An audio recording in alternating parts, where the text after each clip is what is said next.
Bihar BJP चाहे जितनी भी बयानबाजी कर ले, जितना भी पैर हाथ मार ले, लेकिन अंततः उसे सीएम नीतीश के शर्तों के सामने झुकना पड़ता है। एमएलसी सीटों को लेकर बीजेपी ने साफ तौर पे कह दिया था कि वो 13 सिटिंग सीटों पर जो उसका एमएलसी की सीटें हैं उस पर वो अपने प्रत्याशी उतारेगी। और जब बीजेपी के प्रदेश अध्यक्ष की मुलाकात अमित शाह से हुई थी उसके बाद साफ तौर पे कहा था एक भी सीट छोड़ने का सवाल ही नहीं पैदा होता। लेकिन अब खबर ये आ रही है कि बीजेपी ने जेडीयू की शर्त मान ली है, सीएम नीतीश के शर्तों को मान लिया और अब 50-50 पर बात हो सकती है। यानी जेडीयू को 12 सीटें मिलेंगी, वहीं बीजेपी जो है वो 12 सीट पर मान जाएगी। यानी 13वां सीट जिसको लेकर बीजेपी लगातार ये कह रही थी कि सवाल ही नहीं बनता कि वो 13वां सीट छोड़ दे, लेकिन अब जो है जेडीयू को 12 सीटें एमएलसी की मिलने वाली है। आपको बता दें कि इंतजार है बिहार बीजेपी पार्टी के प्रभारी भूपेंद्र यादव जो इस वक्त केंद्रीय मंत्री हैं, उनके आने का इंतजार है। 26 जनवरी को वो बिहार आएंगे, उसके बाद इसकी आधिकारिक घोषणा होगी। वहीं दूसरी तरफ जेडीयू की तरफ से एमएलसी सीटों को लेकर बात करने की जिम्मेवारी विजय कुमार चौधरी जो मंत्री हैं उनको जिम्मेवारी सौंपी गई थी और उन्होंने भी बाकायदा इस तरफ हिंट किया था और कहा था कि बातचीत अंतिम दौर में है, सहमति हो चुकी है, सहयोगियों को भी विश्वास में लिया जाएगा। यानी बीजेपी अब मान चुकी है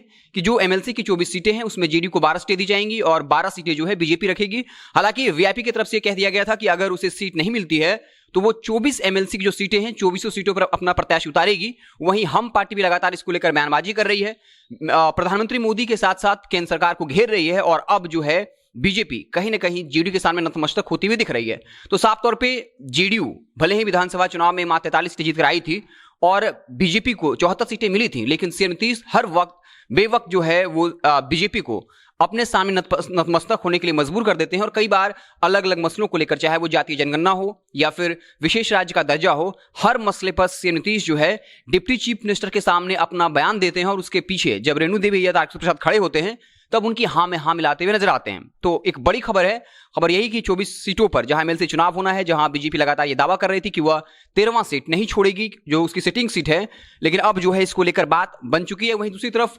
महागठबंधन में आरजेडी जो है वो कांग्रेस को सीट देने के लिए तैयार नहीं है, लेकिन कांग्रेस भी अब कहीं ना कहीं आरजेडी के सामने सरेंडर कर चुकी है। और बाकायदा ये कहा जा रहा है कि जो कांग्रेस के प्रदेश अध्यक्ष मदन मोहन झा हैं उन्होंने जो है कहीं ना कहीं ये बात इस बात की डील की है, वो अपने बेटे को एमएलसी बनवाना चाहते हैं और इसको लेकर लालू यादव से लगातार बातचीत हो रही है। लेकिन लालू यादव बिहार कांग्रेस नेताओं से बातचीत करने के मूड में नहीं है, वो सीधे तौर पे सोनिया गांधी और राहुल गांधी से बातचीत करना चाहते हैं। और जब कांग्रेस के प्रदेश अध्यक्ष मदन मोहन झा अपने बेटे की सीट के लिए पैरवी कर रहे हैं, उस वक्त जो है ऋषि झा जो कांग्रेस के नेता उन्होंने बगावत खड़ा कर दी और ये कहा कि जहां एक तरफ बिहार में कांग्रेस लगातार अपने जनधार को खो रही है, लगातार कमजोर हो रही है, ऐसी परिस्थिति में बिहार कांग्रेस के प्रदेश अध्यक्ष अपने बेटे की सेटिंग करने में लग गए।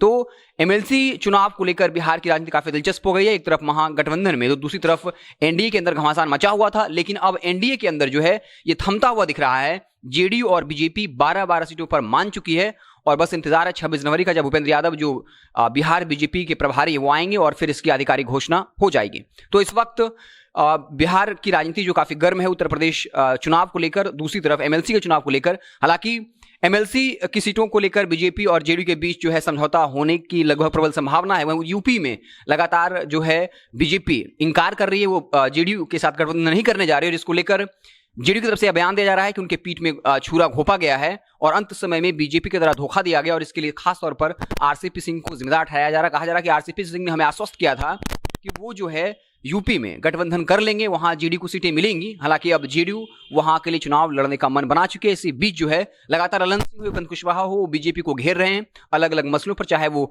विशेष राज्य का दर्जा हो, सम्राट अशोक पर की गई टिप्पणी हो। और ये जोड़ा जा रहा है कि दया प्रकाश सिन्हा जो खुद को बताते हैं कि वो भाजपा के राष्ट्रीय प्रकोष्ठ के संयोजक हैं, उन्होंने जो है अशोक की तुलना औरंगजेब से की थी। इसको लेकर लगातार बिहार में चाहे वो ललन सिंह हो, उपेंद्र कुशवाहा हो, जेडीयू के तमाम नेता बीजेपी को घेर रहे हैं, क्योंकि ये कहा जाता है कि जो अशोक सम्राट थे वो मौर्य समाज से आते हैं और मौर्य समाज कोयरी कुर्मी समाज से माने जाते हैं और उत्तर प्रदेश में 6% जो आबादी है वो कुर्मी जाति की है और इसी को लेकर जेडीयू कहीं ना कहीं बीजेपी को हार्म करने में लगी हुई है। तो साफ तौर पे एक बार फिर से साफ हो गया कि बिहार में बीजेपी भले ही एनडीए के अंदर सबसे बड़ी पार्टी हो, 74 सीटें हो, लेकिन जेडीयू के कम सीट होने के बावजूद भी वो अपने शर्त पर बीजेपी को झुकाने के लिए जो है वो काफी है। और अब जो है एमएलसी सीट को लेकर जो लगातार ये कहा जा रहा था कि बीजेपी 13 सीट पर चुनाव प्रत्याशी उतारेगी, लेकिन अब साफ हो गया कि जेडीयू और बीजेपी के बीच 12-12 सीटों पर समझौता हो चुका है। अब इसकी सिर्फ आधिकारिक घोषणा होने बाकी है। 26 जनवरी का इंतजार होगा जब बीजेपी प्रभारी भूपेंद्र यादव बिहार में होंगे और फिर इसकी आधिकारिक घोषणा की जाएगी। आप देखते रहे जनता जंक्शन, जैसे ही कुछ नया पॉलिटिकल डेवलपमेंट हुआ, कुछ नई बयानबाजियां होंगी तो हम उनसे आपको इत्तला करेंगे। बहुत बहुत धन्यवाद।